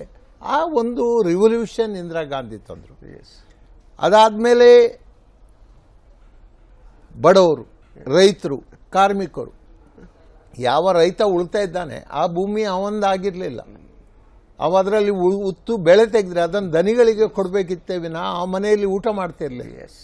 ಆ ಭೂಮಿ ಅವನಿಗೆ ಕೊಟ್ಟ ಶಕ್ತಿ ಇಂದಿರಾ ಗಾಂಧಿಯವ್ರದ್ದು. ದೇವರಾಜ ಅರಸು ಅದನ್ನು ಜಾರಿಗೆ ತಂದರು. ಈ ರೀತಿಯ ಬ್ಲಡ್ಲೆಸ್ ರಿವಲ್ಯೂಷನ್ ನಮ್ಮ ದೇಶದಲ್ಲಿ ತಂದದಿದ್ರೆ ಇಂದಿರಾ ಗಾಂಧಿಯವರು ತಂದಿದ್ರು, ಅರಸರವರು ಕರ್ನಾಟಕದಲ್ಲಿ ಅದನ್ನು ಜಾರಿಗೆ ತಂದರು. ಆದ್ರಿಂದ ನಾನು ನಿಮ್ಮ ಹತ್ರ ಕರ್ನಾಟಕ ಮಾಡೆಲ್ ಅಂತ ಹೇಳುವಂಥ ಮಾತನ್ನು ಹೇಳಿದೆ. ಯಾಕೆ ಹೇಳಿದ್ರೆ, ಕರ್ನಾಟಕದಲ್ಲಿ ಅಪರೂಪವಾದ ಒಂದು ಪ್ರಯೋಗಗಳನ್ನು ನಾವು ಮಾಡಿದ್ದೇವೆ. ಅಮೆರಿಕದ ಅಧ್ಯಕ್ಷರು ವಿದ್ಯಾರ್ಥಿಗಳಿಗೆ ಮಾತಾಡುವಾಗ ಅವರು ಹೇಳಿದಂಥ ಮಾತು, beware of Bangalore, your competition with Bangalore children ಅಂತ ಹೇಳುವಂಥ ಮಾತು ಅಮೆರಿಕ ಅಧ್ಯಕ್ಷರು ಹೇಳಿದೆ. ಚೈನಾದ ಪ್ರಧಾನಮಂತ್ರಿಯವರು ಭಾರತಕ್ಕೆ ಬರುವಾಗ ಅವರ ಇಟಿನರಿಯಲ್ಲಿ ಪ್ರಥಮ ಬಂದದ್ದು ಬೆಂಗಳೂರು. ಡೆಲ್ಲಿಗೆ ಬರುವಂಥ, ಯಾಕೆ ಅಂತ ಹೇಳಿದ್ರೆ ಚೈನಾವನ್ನು ಹಿಂದೆ ಹಾಕಿದ್ದು ಬೆಂಗಳೂರಿನ. ಟೆಕ್ನಾಲಜಿಯಲ್ಲಿ ಚೈನಾ ನಮ್ಮಿಂದ ಹಿಂದೆ ಇಲ್ಲ, ನಮ್ಮಿಂದ ಭಾಳಷ್ಟು ಮುಂದೆ. ಮುಂದೆ ಇದೆ. ಆದರೆ ಬೆಂಗಳೂರು ಪ್ರಶ್ನೆ ಬಂದಾಗ ಅವರು ಹೇಳಿದ್ರು, ಪ್ರಥಮ ನಾನು ಬೆಂಗಳೂರಿಗೆ ಹೋಗ್ತೇನೆ, ಮತ್ತೆ ಎಲ್ಲಿ ಬೇಕಾದರೂ ಭಾರತಕ್ಕೆ. ವಿಶಿಷ್ಟವಾದ ಸ್ಥಾನ ಕರ್ನಾಟಕಕ್ಕಿದೆ. ಪಂಡಿತ್ ಜವಾಹರ್ಲಾಲ್ ನೆಹರು ಯಾವುದಾದ್ರೂ public industries, public sector institution ಸ್ಥಾಪನೆ ಮಾಡುವಂಥ ಪ್ರಶ್ನೆ ಬಂದಾಗ ಪ್ರಥಮ ಸ್ಥಾಪನೆ ಮಾಡಿದ್ದು ಕರ್ನಾಟಕದಲ್ಲಿ. ಇವತ್ತು ಭಾರತದ ಟಾಪ್ ಮೋಸ್ಟ್ ಯೂನಿವರ್ಸಿಟಿ ಯಾವುದು ಅಂತ ಹೇಳಿದ್ರೆ ಇಂಡಿಯನ್ ಇನ್ಸ್ಟಿಟ್ಯೂಟ್ ಆಫ್ ಸೈನ್ಸ್ ಅಂತೇಳಿ ಘೋಷಣೆ ನಮ್ಮ ಇಂಡಿಯನ್ ಇನ್ಸ್ಟಿಟ್ಯೂಟ್ ಆಫ್ ಸೈನ್ಸ್ಗೆ ಮಾಡಿದ್ದಾರೆ. ಎಜುಕೇಷನ್ ಫೀಲ್ಡ್ನಲ್ಲಿ ನಾನು ಉಡುಪಿಯಿಂದ ಬಂದೆ. ನಮ್ಮ ಉಡುಪಿ ಇಡೀ ಕರ್ನಾಟಕದಲ್ಲಿ ಪ್ರಥಮ ಸ್ಥಾನದಲ್ಲಿ, ಉಡುಪಿ, ಮಣಿಪಾಲ್, ಮಂಗಳೂರು, ನಾವು ಪ್ರಥಮ ಸ್ಥಾನದಲ್ಲಿ ಇದ್ದೇವೆ. The cradle of banking industry ನಮ್ಮ ದಕ್ಷಿಣ ಕನ್ನಡ ಜಿಲ್ಲೆ. ಎಲ್ಲ ಬ್ಯಾಂಕ್, 4 ಬ್ಯಾಂಕ್ಗಳು ರಾಷ್ಟ್ರೀಕರಣ ಆದ ಯಾವುದೇ ರಾಜ್ಯ ಇದ್ರೆ ಅದು ಕರ್ನಾಟಕ, ನಮ್ಮ ಜಿಲ್ಲೆ. ಅದರಿಂದ ನಮ್ಮ ಜಿಲ್ಲೆ ಇವತ್ತು ಡೆಸ್ಟಿನೇಷನ್ ಫಾರ್ ಹೆಲ್ತ್. ನೀವು ಕೇಳಿದ್ರೆ destination for health is Bangalore, Karnataka, Bangalore. ನೀವು ಯಾವುದೇ ಈ ಮಾಡೆಲ್ ಏನಿದೆ, ಒಂದು ತಾವು ಬಹಳ ಇದಾಗಿ ಹೇಳಿದ್ರೆ ಈ ಕರ್ನಾಟಕ ಮಾಡೆಲ್ ಅರಸು ಕಾಲದಿಂದ ಇವತ್ತು ಕೂಡ ಇಂದಿರಾ ಗಾಂಧಿ ಅವರ ಕನಸನ್ನು ಅರಸು ಈಡೇರಿಸಿರ್ಬೋದು. ಬಟ್ ಆ ಕಾಲಘಟ್ಟದಲ್ಲಿ ಹುಟ್ಟಿದ ನಾಯಕರು ಮತ್ತು ಸಾಮಾಜಿಕ ಚಿಂತನೆ ಬಹಳ ಐತಿಹಾಸಿಕವಾದ್ದು ಅರಸು. ಅದ ನಂತರ ಮುಂದುವರಿತಾ ಬಂತು. ಈಗ ಸಿದ್ದರಾಮಯ್ಯನವರಿದ್ದಾರೆ. ಈ ಮಾಡೆಲ್ ನೀವು ಹೇಳಿದ್ದು, ಈ ಮಾದರಿ ಏನಿದೆ, ಈ ಮಾದರಿನೇ ಮುಂದಿನ ಚುನಾವಣೆಯಲ್ಲಿ ಕಾಂಗ್ರೆಸ್ನ ಪ್ರಮುಖ ಅಸ್ತ್ರ ಆಗುತ್ತೋ? ಕರ್ನಾಟಕ ಇವತ್ತು ಭಾರತ ದೇಶದ ಇಡೀ ದೃಶ್ಯವನ್ನು ತೆಗೆದು ನೋಡಿದ್ರೆ we are on top. Education ಫೀಲ್ಡ್ನಲ್ಲಿ ತೆಗಿರಿ, ಹೆಲ್ತ್ ಫೀಲ್ಡ್ನಲ್ಲಿ ತೆಗಿರಿ, ಇಂಡಸ್ಟ್ರಿಯಲ್ ಫೀಲ್ಡ್ನಲ್ಲಿ ತೆಗಿರಿ. ಇನ್ವೆಸ್ಟ್ಮೆಂಟ್ ಯಾವುದೇ ರಾಜ್ಯಕ್ಕೆ ಇವತ್ತು ಕೂಡ ಬರುದಿದ್ರೆ ಅದು ಕರ್ನಾಟಕಕ್ಕೆ ಬರ್ತಾ ಇದೆ. Highest industrial investment is in Karnataka. Technology ನೋಡಿದ್ರು ಬರ್ತಾ ಇದೆ, ಸೈನ್ಸ್ ಫೀಲ್ಡ್ ತೆಗೆದ್ರು ನೋಡಿದ್ರೆ ಬರ್ತಾ, ನಿಮ್ಮ ಅಗ್ರಿಕಲ್ಚರ್ ರಿಸರ್ಚ್ ನೋಡಿದ್ರು ಕರ್ನಾಟಕ ಬರ್ತಾ ಇದೆ, ಇಂಡಸ್ಟ್ರೀಸ್ ನೋಡಿದ್ರು ಕರ್ನಾಟಕ ಬರ್ತಾ ಇದೆ. ಆದ್ದರಿಂದ ಕರ್ನಾಟಕದಲ್ಲಿ ಇರುವ ಶಾಂತಿ, ಸೌಹಾರ್ದತೆ ದೇಶದ ಬೇರೆ ಕಡೆಯಲ್ಲಿ ನಮಗೆ ಅಷ್ಟು ನೋಡಲಿಕ್ಕೆ ನಾನು ಇಲ್ಲ ಅಂತ ಹೇಳಿದೆ. ಆದರೆ ಅದರಲ್ಲಿ ಒಂದು ಹೆಜ್ಜೆ ಕರ್ನಾಟಕ ಎಲ್ಲರಿಗಿಂತ ಮುಂದಿದೆ. ಆದ್ದರಿಂದ ಕರ್ನಾಟಕದ್ದೇ ಆದದ್ದೇ ಒಂದು ಮಾಡೆಲ್ ಇದೆ ಅಂತ ಹೇಳಲಿಕ್ಕೆ. ಬಟ್ ಈ ಮಾಡೆಲ್ ಅನ್ನ ಟೀಕಿಸುವ ಮನಸ್ಥಿತಿಯ ಜನ ಇದ್ದಾರೆ. ಫಾರ್ ಎಕ್ಸಾಂಪಲ್, ನೀವು ಹಸಿವು ಮುಕ್ತ ಕರ್ನಾಟಕದ ನಗ್ತಾರೆ ಕೆಲವು ಜನ ಏನಿದ್ದಾರೆ, ಕೆಲವು ಮನಸ್ಥಿತಿಯ ಜನ ಏನಿದ್ದಾರೆ. ಸೊ ಅವರು ಈ ಮಾಡೆಲ್ ಅನ್ನ ಬೇರೆ ಬೇರೆ ರೀತಿ ಟೀಕಿಸ್ತಾ ಹೋಗ್ತಾರೆ. ಅವರಿಗೆ ಅರ್ಥ ಆಗದಿರುವ ಜನ ಬಟ್ ಅದು ಕೌಂಟರ್ ಮಾಡೋದಕ್ಕೆ ಪ್ರಾಯಶಃ ಅವರಿಗೆ ಹಸುವೆಯ ಅಂದಾಜಿಲ್ಲ. ನಾವು ದಿನನಿತ್ಯ ಜನರನ್ನು ನೋಡ್ತೇವೆ. ಅವರು ಅವರ ಆಧಾರ್ ಕಾರ್ಡ್ನ ಬಗ್ಗೆ ನಾವು ಪ್ರಶ್ನೆ ಮಾಡಿದ್ದೇವೆ. ಆಧಾರ್ ಕಾರ್ಡ್ ಯಾರಿಗೆ ಮನೆ ನಂಬರ್ ಇದೆ ಅವರಿಗೆ ಆಧಾರ್ ಕಾರ್ಡ್ ಇದೆ, ಯಾರಿಗೆ ಮನೆ ನಂಬರ್ ಇಲ್ಲ ಅವರಿಗೆ ಆಧಾರ್ ಕಾರ್ಡ್ ಇಲ್ಲ. ಆದ್ದರಿಂದ ಎಷ್ಟು ಜನರಿಗೆ ಮನೆ ಇಲ್ಲ ಅವರಿಗೆ ಆಧಾರ್ ಕಾರ್ಡ್ ಸಿಗ್ತಾ ಇಲ್ಲ. ಆಧಾರ್ ಕಾರ್ಡ್ ಸಿಗ್ತಿದ್ರೆ ರೇಷನ್ ಕಾರ್ಡ್ ಸಿಗೋದಿಲ್ಲ ಅಂತ ಹೇಳುವಂಥ ಒಂದು. ಇವತ್ತು ನಾವು ಬೆಂಗಳೂರಿನಲ್ಲಿ ನಿಂತು, ನಿಮ್ಮ ಸ್ಟುಡಿಯೋದಲ್ಲಿ ನಿಂತು ನಾನು ಕೇಳ್ತಾ ಇದ್ದೇನೆ, ಕರ್ನಾಟಕದಲ್ಲಿ ಯಾರಿಗಾದರೂ ಧರ್ಮಾರ್ಥ ಅಕ್ಕಿ ಸಿಕ್ಕದಿದ್ರೆ ನನಗೆ ಹೇಳಿ, ನಾನು ಅವ್ರಿಗೆ ಆ ರೇಷನ್ ಕಾರ್ಡ್ ಕೊಡ್ತೇನೆ ಅಂತ ಹೇಳುವಂಥ ಧೈರ್ಯ ನನಗಿದೆ. ಅದು ನಾನು ಬೆಂಗಳೂರು ನಿಮ್ಮ ಸ್ಟುಡಿಯೋದಲ್ಲಿ ನಿಂತು ಕೇಳುವಂಥ ಪ್ರಶ್ನೆ ಅಂತ ಹೇಳಿದ್ರೆ, ಕರ್ನಾಟಕದ ಯಾವ ಕಡೆಯಲ್ಲಿ ಬೇಕಾದರೂ ಯಾರು ಬೇಕಾದರೂ ನನ್ನ ಹತ್ರ ಬಂದು, ಸರ್ ನನಗೆ ರೇಷನ್ ಕಾರ್ಡ್ ಇಲ್ಲ, ನನಗೆ ಧರ್ಮಾರ್ಥ ಅಕ್ಕಿ ಸಿಗ್ತಾ ಇಲ್ಲ ಅಂತ ಹೇಳುವಂಥ ಕೂಗು ಕೇಳಿದರೆ, ನಾನು ಅಲ್ಲಿ ನಿಂತು ನಮ್ಮ ಪಬ್ಲಿಕ್ ಡಿಸ್ಟ್ರಿಬ್ಯೂಷನ್ ಸಚಿವರು ಯಾರಿದ್ದಾರೆ ಖಾದರ್ ಅವರು, ಅವರಿಗೆ ಖಂಡಿತ ಹೇಳ್ತೇನೆ, ಇಲ್ಲಿ ರೇಷನ್ ಕಾರ್ಡ್ ಇಲ್ಲದ ವ್ಯಕ್ತಿ ಇದ್ದಾರೆ, ಅವರಿಗೆ ಕಾರ್ಡ್ ನೀವು ಕೊಡಬೇಕು ಅಂತ ಹೇಳುವಂಥ ಧೈರ್ಯ ನನಗಿದೆ. ಹಾಗಾದರೆ ನಮ್ಮ ಕರ್ನಾಟಕದಲ್ಲಿ ಹಸುವೆಯಿಂದ ನಾನು ಸಾಯ್ತಾ ಇದ್ದೇನಂತ ಯಾರಾದರೂ ಮಾತು ಹೇಳಿದ್ರೆ ಅವರಿಗೆ ಅಕ್ಕಿ ಒದಗಿಸುವ ಜವಾಬ್ದಾರಿ ನಮ್ಮದಾಗಿದೆ. ಅದು ನಗುವವರಿಗೆ ನಗ್ಬೋದು, ಬೇಕಾದರೆ ಅವರಷ್ಟ ಬೇಕಾದಷ್ಟು ಹಣ ಇರ್ಬೋದು, ಸುಖ ಇರ್ಬೋದು. ಆದರೆ ಆ ವ್ಯಕ್ತಿಗೆ ಯಾವಾಗ ಹಸೆ ಆಗ್ತದೆ, ಯಾವಾಗ ಅನ್ನ ಸಿಗ್ತಾ ಇಲ್ಲ, ಅವನಿಗೆ ನಾವು ಅನ್ನ ಕೊಟ್ಟರೆ ಈ ಮಾಡೆಲ್ ಏನಿದೆ ಸರ್, ಈ ಮಾಡೆಲ್ ಅನ್ನು ರಾಷ್ಟ್ರವ್ಯಾಪಿಯಾಗಿ this is the model Congress going to follow next ಇದು ಅದಕ್ಕೆ ಏನಾದರೂ ಸ್ಟ್ರಾಟಜಿಕ್ ಆಗಿ ಏನಾದರೂ ತಾವು ಪ್ಲ್ಯಾನ್ ಮಾಡಿ ನಾವು ಇದನ್ನು ಮಾಡಿದ ಮೇಲೆ ನಾವು ಸೋಲನ್ನು ಅನುಭವಿಸಿದ್ವಿ. ಇದು ಮಾಡದೆ ಸೋಲನ್ನು ಅನುಭವಿಸಿದ್ದಲ್ಲ. ಈ food for right, yes, food for right to education, right to employment, right to information, ಇದೆಲ್ಲ ನಾವು ಮಾಡಿದ ಮೇಲೆ ಯಾರ ಬಂದು ಹೇಳಿದ್ರು ನಾವು ನಿಮಗೆ ಇದಕ್ಕಿಂತ ಬೆಟರ್ ಮಾಡೆಲ್ ಕೊಡ್ತೇವೆ, ನಿಮಗೆ ನೇರವಾಗಿ 15 ಲಕ್ಷ ರೂಪಾಯಿ ನಿಮ್ಮ ಅಕೌಂಟಿಗೆ. ನನ್ನ ಹತ್ರ ಕೇಳಿದ್ರೆ 15 ಲಕ್ಷ ರೂಪಾಯಿ ಇಡೀ ಜೀವಮಾನದಲ್ಲಿ ಉಳಿತಾಯ ಮಾಡ್ಲಿಕ್ಕೆ ಆಗದಂತ ಎಷ್ಟೋ ಕುಟುಂಬಗಳು ಇವೆ, ಅವರಿಗೆ ಎಣಿಸಿರ್ಬೋದು. ಇದೊಂದು ಮ್ಯಾಜಿಕ್ ಆಗ್ತದೆ, ಯಾಕೆ ನಾವು ಓಟ್ ಕೊಡಬಾರ್ದು ಅಂತ ಹೇಳಿ ನೋಡೋಣ ಅದು ಯಾವಾಗ ಜಾರಿ ಬರ್ತದೆ. ಎಸ್, ನನಗೆ ಇನ್ನೊಂದು ಪ್ರಶ್ನೆ ಇದೆ. ನೀವು ಇತ್ತೀಚಿನ ವರ್ಷಗಳಲ್ಲಿ ಇತ್ತೀಚೆಗೆ ಕೆಲವು ನಾಯಕರು ಕಾಂಗ್ರೆಸ್ಸನ್ನು ಬಿಟ್ಟು ಹೋದರು. ಇಲ್ಲಿ ನೀವು ಕರ್ನಾಟಕ ನಾನು ಪರ್ಟಿಕ್ಯುಲರ್ ಆಗಿ ಹೇಳಿದ್ರೆ ಮಾಜಿ ಮುಖ್ಯಮಂತ್ರಿಗಳಾದ ಎಸ್.ಎಂ. ಕೃಷ್ಣ ಅವರು. ಸೊ ಒಬ್ಬ ಕಾಂಗ್ರೆಸ್ ನಾಯಕ ಅವ್ರ ಬದುಕಿನಲ್ಲಿ ಏನೇನಾಗ್ಬೋದೋ ಎಲ್ಲವನ್ನೂ ಪಕ್ಷ ಅವ್ರಿಗೆ ಕೊಟ್ಬಿಡ್ತು. Why I want to know, ಯಾಕೆ ಈ ರೀತಿ ಪಕ್ಷದಿಂದ ವಲಸೆ ಹೋಗುವ ಸ್ಥಿತಿ ನಿರ್ಮಾಣ ಆಗ್ತಾಯಿದೆ? ಕೃಷ್ಣ ಅವರ ತಗೊಳ್ಳಿ, ಅವರು ಪ್ರೈಮ್ ಮಿನಿಸ್ಟ್ರು, ರಾಷ್ಟ್ರಪತಿ ಬಿಟ್ಟರೆ ಉಳಿದು ಎಲ್ಲವನ್ನೂ ಅನುಭವಿಸಿದ್ದಾರೆ, ನನಗೆ ಗೊತ್ತಿಲ್ಲ. Why it is happening? ಪ್ರಾಯಶಃ ಅದಕ್ಕೆ ಉತ್ತರ ಅವರೇ ಕೊಡಬೇಕು, ನಾವು ಕೊಡುವ ಹಾಗೆ ಇಲ್ಲ. ಯಾಕೆ ಹೇಳಿದ್ರೆ ನಾವು ಏನಾದರೂ ಕಾಂಗ್ರೆಸ್ ಪಕ್ಷದಲ್ಲಿ ಇರಿದ್ರೆ ತಾತ್ವಿಕ ನೆಲೆಯಲ್ಲಿ ನಾವು ಕಾಂಗ್ರೆಸ್ ಪಕ್ಷವನ್ನು ಒಪ್ಪಿ ಕಾಂಗ್ರೆಸ್ ಪಕ್ಷದಲ್ಲಿ ಇದ್ದವರು. ಕಾಂಗ್ರೆಸ್ನ ಮೂಲಭೂತ ಧೋರಣೆ ಏನು? ನಾನು ನಿಮಗೆ ಸುರಿಗೆ ಹೇಳಿದೆ, ಬಡ ಜನರಿಗೆ ನೋಡ್ಕೊಳ್ಳುವಂಥ ಒಂದು ನೆಲೆಯಲ್ಲಿ ಕಾಂಗ್ರೆಸ್ ಪಕ್ಷ ಸ್ವಾತಂತ್ರ್ಯವನ್ನು ಕೇಳಿದೆ.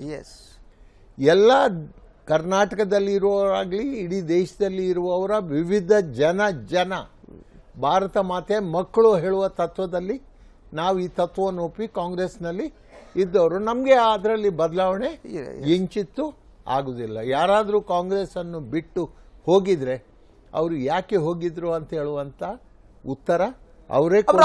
ಆತ್ಮಾಭಿಮಾನ, ಸ್ವಾಭಿಮಾನದ ಪ್ರಶ್ನೆಯನ್ನು ಕೃಷ್ಣ ಅವರು ಮುಂದಿಟ್ಟರು. ಪ್ರಾಯಶಃ ತಾತ್ವಿಕ ನೆಲೆ ಬರುವಾಗ ಈ ಸ್ವಾಭಿಮಾನದ ಪ್ರಶ್ನೆ ಬರುವುದಿಲ್ಲ.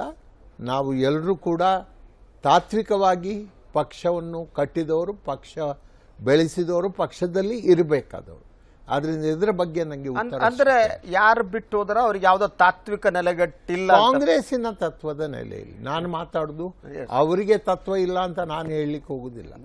ನಾನು ಹೇಳುವಂಥದ್ದು, ಕಾಂಗ್ರೆಸ್ ಪಕ್ಷವನ್ನು ಸೇರಿದ್ರೆ ನೀವು ಕಾಂಗ್ರೆಸ್ಸಿನ ತತ್ವಗಳನ್ನು ಒಪ್ಪಿ ನೀವು ಸೇರಿದ್ರಿ ಅಂತ ಹೇಳುವಂಥ ಅರ್ಥ. ಅದಕ್ಕೆ ಉತ್ತರ ಅವರೇ ಕೊಡ. ಯಾಕೆಂದ್ರೆ ಇದರಲ್ಲಿ ನಾನು ಸ್ಟ್ರಾಟಜಿ ಪಾಯಿಂಟ್ ಅನ್ನು ಯಾಕೆ ತಗೋತೀನಿ ಅಂದ್ರೆ, ಗೋವಾ ಫಾರ್ ಎಕ್ಸಾಂಪಲ್ ರೀಸೆಂಟ್ ಕಾಂಗ್ರೆಸ್ನಿಂದ ಕೈ ತಪ್ಪಬೇಕಾಗಿರ್ಲಿಲ್ಲ ಅದು, ಬಟ್ ಎಲ್ಲೋ ಸ್ಟ್ರಾಟಜಿಯಿಂದ ವ್ಯತ್ಯಾಸ ಆಗಿ ಒಂದು ರಾಜ್ಯವನ್ನ ಪಾರ್ಲಿಮೆಂಟ್ನಲ್ಲಿ ಇದರ ಬಗ್ಗೆ ಚರ್ಚೆ ಆಗಿದೆ, ಪಾರ್ಲಿಮೆಂಟ್ನಲ್ಲಿ ಮೋಷನ್ ಬರ್ತಾ ಇದೆ. ಪಾರ್ಲಿಮೆಂಟ್ನಲ್ಲಿ ಗವರ್ನರ್ ನಮ್ಮ ಫೈನಾನ್ಸ್ ಮಿನಿಸ್ಟರ್ ಹತ್ರ ಮಾತಾಡಿದ್ರು. ಗವರ್ನರ್ ಫೈನಾನ್ಸ್ ಮಿನಿಸ್ಟರ್ ಹತ್ರ ಮಾತಾಡಿ ತೀರ್ಮಾನ ತಗೊಳ್ಳಿಕ್ಕಿಲ್ಲ.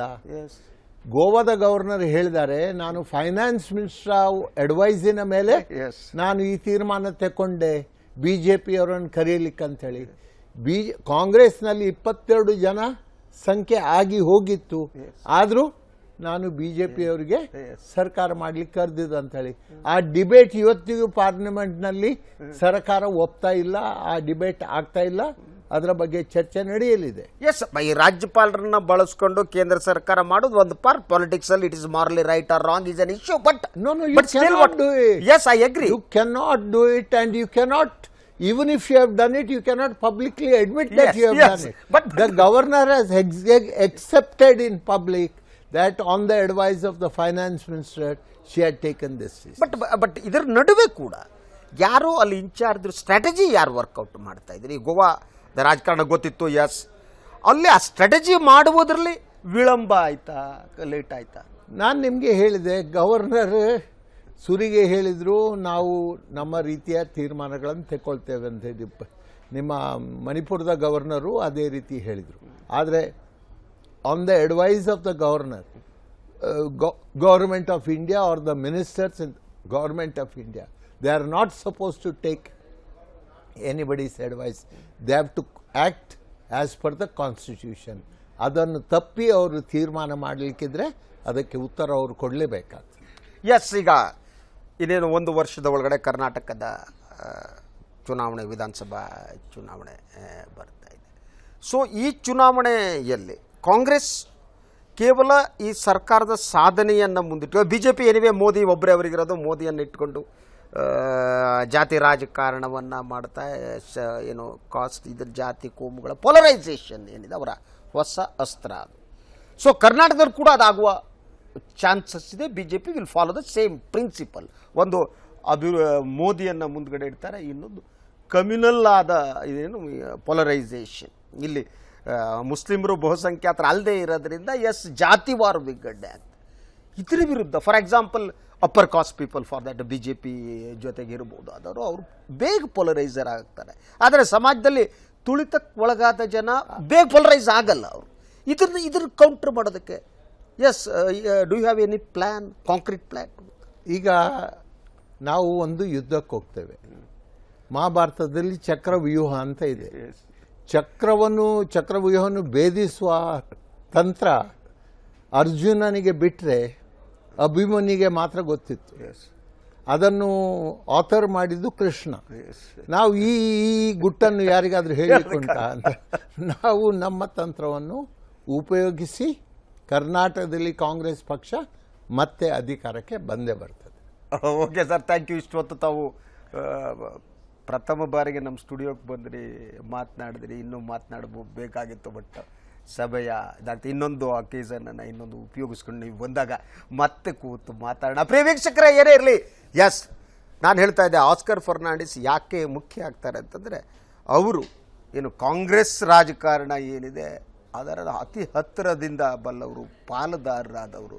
ಅವ್ರ ಮುಖದಲ್ಲಿ ಸದಾ ಒಂದು ನಗು ಇರುತ್ತೆ. ಅವ್ರು ಯಾವ ಎಮೋಷ್ನಲ್ ಆಗಿದ್ದನ್ನು ನಾನು ಕಳೆದ 30 ವರ್ಷದಲ್ಲಿ ಯಾವತ್ತೂ ನೋಡಿಲ್ಲ. ಅವರು ಭಾವನೆ ಹೊರಗಾಕಿ ಕೂಗಾಟ ಮಾಡಿದ ರಾಜಕಾರಣಿ ಕೂಡ ಅಲ್ಲ, ಸಜ್ಜನ ರಾಜಕಾರಣಿಗಳೊಬ್ಬರು. ನಾನು ನನ್ನ ಪ್ರಶ್ನೆಯ ಮೂಲಕ ಅವ್ರು ಎಷ್ಟಕ್ಕೆ ಉತ್ತರ ಕೊಟ್ಟರು, ಎಷ್ಟಕ್ಕೆ ಉತ್ತರ ಕೊಟ್ಟಿಲ್ವೋ, ಎಲ್ಲಿ ಜಾಣತನ ತೋರಿಸಿರೋ ಅದು ನಿಮಗೆ ಬಿಟ್ಟಿದ್ದು. ಬಟ್ ನಾನು ಏನು ಕನ್ವೆ ಮಾಡಬೇಕಾಗಿತ್ತು ಅದನ್ನು ಮಾಡಿದ್ದೀನಿ ಅಂದ್ಕೊಂಡಿದ್ದೀನಿ. ಏನಿವೆ ಸರ್, ಇಲ್ಲಿವರೆಗೆ ಬಂದಿರಿ ಸುದ್ದಿ ಟಿವಿ ಬಂದಕ್ಕೆ ತಮಗೆ ನಮ್ಮೆಲ್ಲರ ಪರವಾಗಿ ಹೃದಯಪೂರ್ವಕ ಕೃತಜ್ಞತೆಗಳು sir. Thank you sir. Thank you sir.